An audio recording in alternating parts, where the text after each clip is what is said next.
Bonjour à tous et à toutes. La semaine passée, l'enseignement que j'ai fait par vidéo, c'était à partir d'un tableau blanc. J'ai un petit tableau blanc chez nous et je me suis dit que j'allais l'utiliser parce que j'avais besoin de faire des flèches, faire des liens avec les idées. Donc, je me disais que c'était plus clair. Là, je commence cette vidéo-ci cette semaine dans le cahier matière première, mais après, je vais transférer au tableau. Parce que ce qu'on voit cette semaine, en fait, c'est le participe passé employé avec l'auxiliaire avoir maintenant. Et ainsi, pour comprendre comment accorder ça, là, ce participe passé-là, il faut voir les fonctions de complément direct du verbe et de complément indirect du verbe. Et une autre notion que je voulais voir avant de commencer à regarder le PP employé avec l'auxiliaire avoir, c'est la subordonnée relative, en fait, qui est une phrase subordonnée. Donc, je voulais juste voir un peu la notion là, de subordonnée avant d'aller plus en profondeur, mais vraiment la matière qu'on voit davantage là, cette semaine, c'est le participe passé employé avec l'auxiliaire avoir. Donc, si vous voulez me suivre, nous sommes à la page 126 de matière première. La subordonnée est une phrase car elle a un sujet et un prédicat.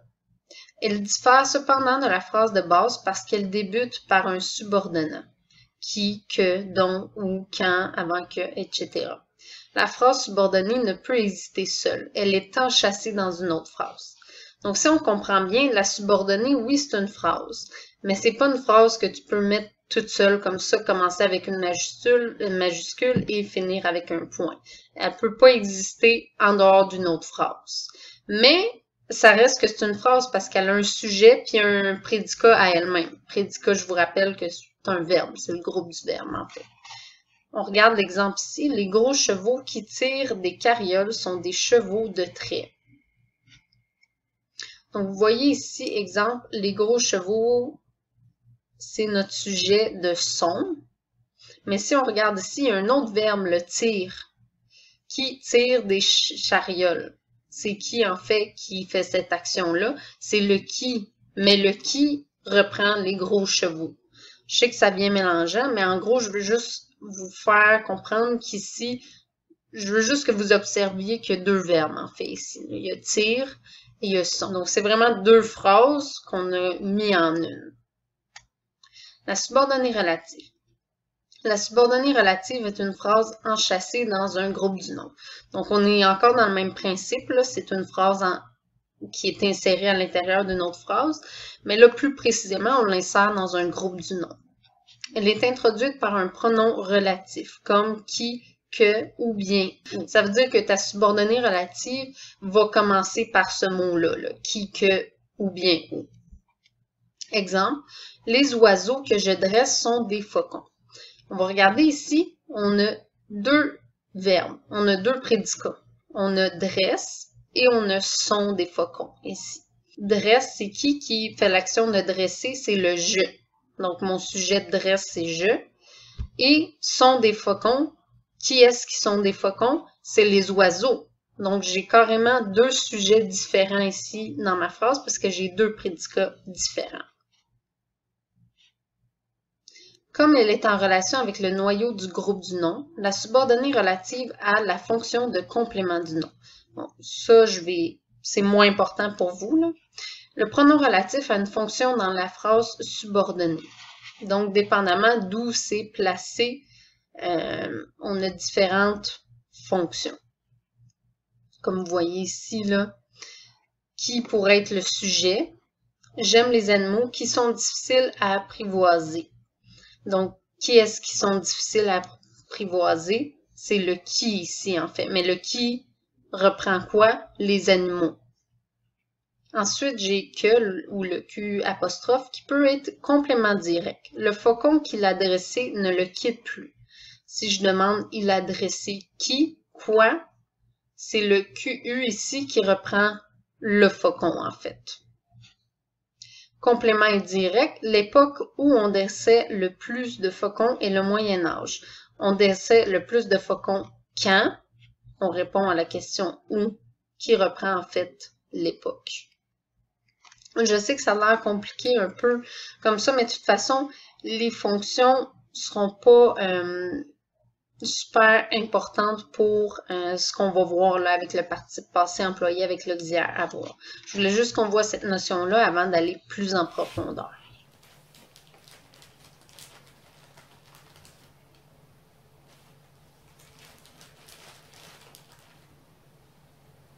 Donc, la règle, en fait, là, de l'accord du participe passé employé avec l'auxiliaire avoir, c'est qu'on accorde avec le complément direct du verbe s'il est placé avant le verbe. Ou sinon, on ne l'accorde pas. Ça veut dire que s'il n'y a pas de complément direct du verbe, on n'accorde pas. Et si le complément direct du verbe est là, dans la phrase, mais qu'il est après le verbe, on n'accorde pas non plus. La première chose à savoir, c'est qu'il faut poser la bonne question pour trouver notre complément direct du verbe pour faire le bon accord avec notre participe passé employé avec l'auxiliaire avoir. Prenons comme exemple « J'ai lavé ma douche ». Ici, on va poser la bonne question. On pose donc la question du sujet plus le verbe plus qui ou quoi, dépendamment de si c'est une chose, une ou une personne. Donc ici, mon sujet, c'est quoi? En fait, c'est mon J apostrophe. Et là, pas besoin de poser la question avec toute la phrase. Là. Je prends juste mon sujet, J apostrophe, mon verbe, j'ai lavé. Donc, j'ai lavé qui? Quoi? La réponse, c'est ma douche. Donc, ma douche est mon complément direct du verbe, mais ma douche est placée après le verbe. Donc, ça veut dire qu'il n'y a pas d'accord ici. Laver reste écrit comme ça. Prenons maintenant un autre exemple un petit peu plus complexe. Là, je veux juste vous rappeler qu'en ce moment, on est encore dans les phrases simples. Donc, ce n'est pas des phrases subordonnées. Il y a juste un verbe, juste un sujet ici. On commence en douceur. Prenons un exemple avec deux phrases. J'ai les pommes sont rouges. Point. Autre phrase. Je les ai achetées ce matin. Ici, on a deux phrases, mais on va regarder juste l'accord dans la deuxième phrase parce que c'est là qu'il y a notre participe passé employé avec l'auxiliaire avoir. Donc, on va poser la même question qu'on a posée tantôt. Mais il faut se souvenir que c'est vraiment juste sujet plus verbe plus qui ou quoi. On n'inclut pas rien d'autre qu'il y aurait entre le sujet et le verbe dans notre groupe du verbe. On pose donc la question du sujet plus verbe plus qui ou quoi. Donc, je demande j'ai acheté quoi, qui. La réponse va être les, qui reprend en fait quoi. On parle de quoi quand on dit les? On parle des pommes. Là, ici, vous vous demandez peut-être là, pourquoi j'ai pas mis le lait dans ma question. Ben, c'est parce qu'on demande vraiment le sujet plus le verbe, plus qui ou quoi. Rien d'autre. Donc, s'il y a quelque chose entre le sujet et mon verbe, j'ai pas besoin de le mettre, ça pourrait juste vous mélanger. C'est pour ça que j'ai enlevé le lait. Donc, j'ai acheté qui, quoi. Lait qui reprend les pommes. Maintenant, j'ai identifié mon complément direct, qu'on appelle mon CD en fait, qui est lait. Mais lait, puisqu'il reprenait les pommes sont féminins pluriel, je vais aller ajouter à acheter un ES. On va maintenant ajouter un petit degré de difficulté et regarder une phrase qui a été enchâssée dans une autre phrase. C'est-à-dire, on va regarder la subordonnée relative. J'ai ainsi la phrase « La fête que j'ai organisée est demain ». Alors, on a déjà notre participe passé d'identifier avec une petite ligne en dessous et c'est ce participe passé-là qu'on veut essayer d'accorder dans notre phrase. C'est peut-être mélangeant, il y a deux verbes, mais là, ce qu'on va faire, c'est qu'on va aller encadrer notre subordonnée relative pour se concentrer juste là-dessus, pour faire le bon accord. Pour ne pas se concentrer sur toute la phrase, ça va nous mélanger. J'ai donc encadré ma subordonnée relative ici pour me faciliter la tâche. Comment je savais que c'était ça ma subordonnée relative? Bien, en fait, la subordonnée relative, c'est quand on insère une autre phrase, n'est-ce pas? Il y a un sujet, il y a un verbe, mais qu'est-ce qu'on nous avait dit dans le cahier matière première? C'est que la subordonnée relative, la différence, c'est qu'il y a toujours un pronom relatif qui est au début, en fait. C'est un pronom qui débute la phrase. Donc ici, c'est que. Donc, c'est pour ça que j'ai encadré le que avec ça. Ou sinon, j'avais mon verbe. Et c'est quoi le sujet de mon verbe ici? C'est le J apostrophe, le je en fait, qui est moi, qui a fait l'action d'organiser. Donc, c'est mon sujet. Donc, on prend le même principe que d'habitude. On va poser sujet plus verbe plus qui, quoi. Donc, J apostrophe est mon sujet, est organisé est mon verbe. Donc, j'ai organisé qui, quoi. Ma réponse, automatiquement, va être le que qui reprend en fait quoi? La fête. Peut-être qu'automatiquement, vous allez dire que j'ai organisé quoi? La fête. D'accord? Mais si on vous demande dans un exercice de faire une flèche vers le complément direct du verbe, ici, il va falloir faire une flèche vers le que. Parce que le que, c'est ça mon complément direct en fait. C'est juste que le que, il reprend quelque chose. Un pronom, ça souvent un antécédent. Et l'antécédent du pronom que ici est la fête. Donc, je vais accorder en fonction du fait que reprend la fête qui est féminin singulier. Ainsi, maintenant, j'ai identifié mon complément direct qui est que, qui reprenait en fait la fête qui était féminin singulier. Donc, j'ai été ajouter un E à organiser. Je suis maintenant de retour dans la matière première parce qu'on va regarder un peu plus en profondeur la fonction de complément direct du verbe et la fonction de complément indirect du verbe. On a regardé indirectement le complément direct du verbe parce qu'il faut trouver cette fonction-là pour accorder notre participe passé employé avec l'auxiliaire avoir, mais on n'a pas regardé le complément indirect. Comment on trouve le complément indirect et c'est quoi? Je suis donc à la page 142 de matière première. Le complément du verbe est une fonction souvent remplie par un groupe ou un pronom et parfois par une subordonnée.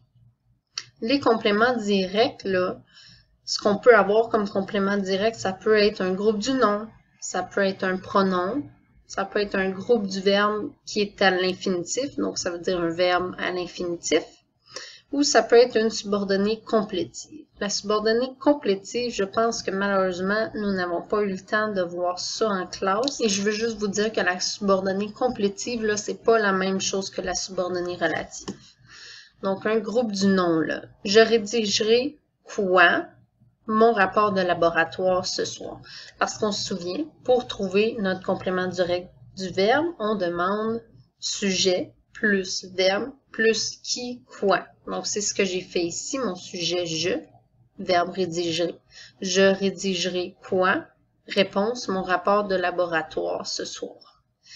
Ici, comme je vous l'avais dit, même s'il y a quelque chose entre mon verbe et mon pronom sujet ou mon groupe du nom sujet, je l'enlève parce que je pose juste la question sujet plus verbe. Donc, je corrigerai quoi? Le qui reprend peut-être un travail ou un devoir, je le corrigerai. Ici, j'ai beaucoup aimé faire cette expérience. Même chose, j'ai même pas besoin de mettre le beaucoup. Il n'est pas nécessaire pour poser la question. Je pose J apostrophe qui est mon sujet, plus le verbe, plus qui, quoi. Donc, j'ai aimé quoi? Réponse, faire cette expérience. Subordonnée complétive maintenant. J'ai appris quoi? Qui? Réponse, que certains liquides sont plus denses que d'autres. Donc, vous voyez ici, juste pour que ça reste dans votre tête, là, j'ai montré comment poser la question là, avec tous les exemples. Complément indirect. La question à poser est presque pareille. Il y a une petite différence. C'est très facile quand même. Le complément indirect, avant d'aller plus en profondeur, ça peut être un groupe prépositionnel. On a regardé ça la semaine passée. La semaine d'avant, excusez-moi. Ça peut être un pronom aussi. Et ça pourrait être aussi un groupe adverbial. Donc, regardons le premier exemple ici. J'ai parlé à mes coéquipiers et coéquipières. Ici, la question qu'on va poser pour trouver mon complément indirect, c'est sujet plus verbe plus à qui, à quoi. C'est juste ça la différence. C'est au lieu de dire qui, quoi, la réponse c'est à qui, à quoi. Donc, j'ai parlé à qui, à quoi? Réponse à mes coéquipiers et coéquipières. Ici, même chose. On enlève leur parce qu'il n'est pas nécessaire. Je veux juste garder mon sujet, mon verbe. Donc, sujet, je, verbe et dit. Donc, j'ai dit à qui, à quoi, leur. Leur, en fait, reprend à eux, à elles, ici. Donc, c'est pour ça qu'on a mis leur. Mais il y a aussi un complément direct du verbe ici. Là. Complément direct, complément indirect, c'est deux choses différentes. Et on peut avoir les deux dans la même phrase. Donc oui, mon complément indirect ici, c'est leur qui reprend eux ou elles, on ne sait pas. Parce que j'ai répondu, j'ai dit à qui, à quoi, à eux, en fait, donc leur. Mais je peux poser la question aussi pour trouver mon complément direct ici. Donc, j'ai dit quoi, qui, réponse, que j'avais terminé le rapport.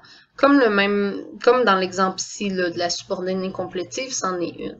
Fait que si cette phrase-là là, a un pronom qui est complément indirect et aussi une subordonnée complétive qui est un complément direct. Dernier exemple, nous nous rencontrerons ici. Donc, là, ici, c'est un peu différent. Tu sais, je disais que c'est à qui, à quoi, mais quand on a un lieu et que ça répondrait où, c'est aussi le cas d'un complément direct. Donc, nous nous rencontrerons où? Ici. C'est ma réponse. Donc, complément indirect. Et si on voulait trouver aussi c'est quoi notre complément direct, on demanderait nous rencontrerons qui? Quoi? Ici, réponse nous. C'est nous qui rentrons. C'est nous qui nous rencontrerons. On regarde ici la petite note. Le complément indirect commence souvent par une préposition. Exemple, j'écris à mes coéquipiers, nous parlerons de notre projet. Donc, c'est plus simple à trouver là, dans ce cas-là. C'est comme dans l'exemple ici, j'ai parlé à mes coéquipiers et coéquipières. Qu'est-ce qu'on peut faire pour repérer le complément direct, le complément indirect? D'abord, on peut faire le déplacement pour repérer le complément direct. Dans une phrase de base, le groupe complément du verbe est placé après le verbe. Son déplacement hors du groupe du verbe est impossible. Exemple, j'allume ce brûleur. Je pourrais pas dire ce brûleur, j'allume. Donc, je suis pas Yoda. Ici, je ne peux pas dire ça. Les pronoms conjoints comme me, te, le, la, lui, leur, etc., qui sont compléments du verbe, se placent avant le verbe. Ça veut dire qu'on ne peut pas les déplacer. Et ça, c'est très bon pour ceux qui ont de la misère à comprendre si c'est un pronom, oui, ou si c'est un déterminant, parce que ça peut être des déterminants aussi, là, ceux d'entre eux, certains d'entre eux. Donc, si, admettons, je le prends ici, je prends quoi? La réponse le qui est, je sais pas, peut-être le devoir. Je sais pas pourquoi j'ai devoir dans la tête comme ça. Mais je pourrais pas le déplacer. Je pourrais pas dire je prends le ici. Ça fonctionne pas. Donc là, j'ai repéré que oui, mon le ici qui est entre mon sujet et mon verbe, c'est bien un complément du verbe. Même chose ici, je parle à qui, à quoi? À lui, en fait. Donc lui qui est juste ici, mais je pourrais pas dire je parle lui. Donc, on repère que lui ici est vraiment un complément plus précisément indirect du verbe. On a fait le déplacement. Maintenant, on regarde le remplacement pour repérer le complément direct. Le groupe complément direct peut être remplacé par les pronoms suivants. Donc, ça veut dire que n'importe quel complément direct, je pourrais le remplacer, dépendamment de c'est quoi, par le, la, l'apostrophe, les, et un qu'on placerait avant le verbe. Donc, ça se peut qu'on ait à le déplacer. Ou sinon, on pourrait le remplacer par cela ou ça, mais là, il faudrait le mettre après le verbe. On va regarder les exemples. Jonas fait son rapport de laboratoire. Il aime rédiger ses propres conclusions. Ici, on trouve que notre complément direct, c'est son rapport de laboratoire. Parce que j'ai posé la question, ça a l'air d'être ça. Donc, Jonas fait quoi? Qui? Il fait son rapport de laboratoire. Pour m'assurer que c'est bien ça, je peux le remplacer. Son rapport de laboratoire, je pourrais dire c'est le rapport. Donc, je sais, Jonas le fait, ça fonctionne. Ici, il qui est mon sujet, aime qui est mon verbe, plus qui, quoi. Il aime quoi? Rédiger ses propres conclusions. Je pourrais remplacer ça par ça. Il aime ça que j'ai mis après mon verbe et ça fonctionne. Donc ici, je confirme que c'est bien mon complément direct du verbe. Avec certains verbes, le groupe infinitif complément direct est introduit par à ou de. On peut alors le remplacer par le pronom cela. Il a choisi de réaliser son expérience seul. Ça veut dire qu'ici, le de va peut-être me causer problème parce que j'ai l'impression que quand il y a une préposition comme ça va être un complément indirect, mais je pose la question quand même. Je trouve c'est quoi mon sujet? C'est quoi mon sujet dans la phrase? C'est il. C'est quoi mon verbe? A choisi. Donc, je pose ma question. Il a choisi quoi? Qui? Réponse, de réaliser son expérience seul. Et je peux aussi aller le remplacer par cela. Il a choisi cela. Ça fonctionne. De toute manière, là, si vous utilisez bien la question, qui est sujet plus verbe plus qui, quoi, vous devriez bien trouver le complément direct du verbe. Ici, on a un dernier truc là ici, mais je vais le sauter, ok, à partir de le pronom un, parce que je le trouve complexe. Je vais être honnête, je l'aime pas vraiment. Je voudrais pas nécessairement que vous utilisiez ça. De toute manière, les exercices que je vous demande de faire seront pas juste dans la matière première. Donc, moi, je mettrai pas des numéros comme ça, là. Donc, j'aimerais mieux qu'on passe juste ce petit truc-là ici. Et on va passer à la page 143. Donc, le groupe complément indirect maintenant. Comment on fait pour le trouver? On peut le remplacer par les pronoms suivants qu'on va aller mettre avant le verbe. Ça va être lui, leur, un, i. Exemple, j'écris à mes coéquipiers tous les jours. Je pourrais le remplacer par je leur écris tous les jours. Pourquoi? Parce que si je pose ma question, j'écris à qui, à quoi? J'ai la réponse à mes coéquipiers. Et on a vu tantôt que leur remplaçait la réponse qui est à eux ou à elles. Ici, nous parlerons de quoi, de qui, parce que ça, c'est une autre chose. On a tendance à poser à qui, à quoi, mais pour trouver le complément indirect aussi, il se peut des fois qu'on ait à poser la question sujet plus verbe plus de qui, de quoi. Donc, ici, nous parlerons de qui, de quoi, du rapport.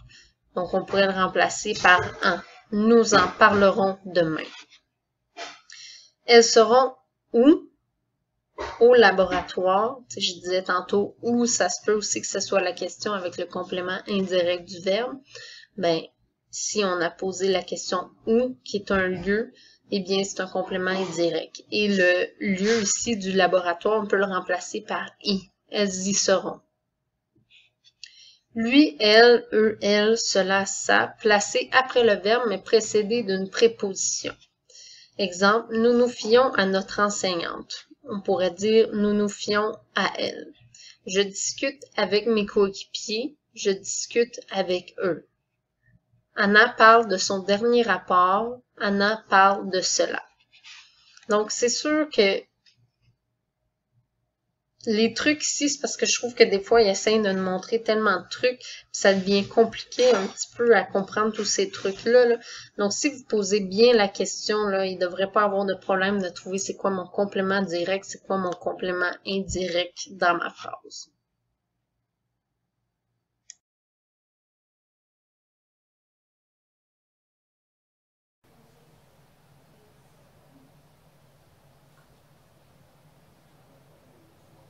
Sam, Sam, tu vomis partout, hein? Dégueulasse. on t'aime quand même, là, mais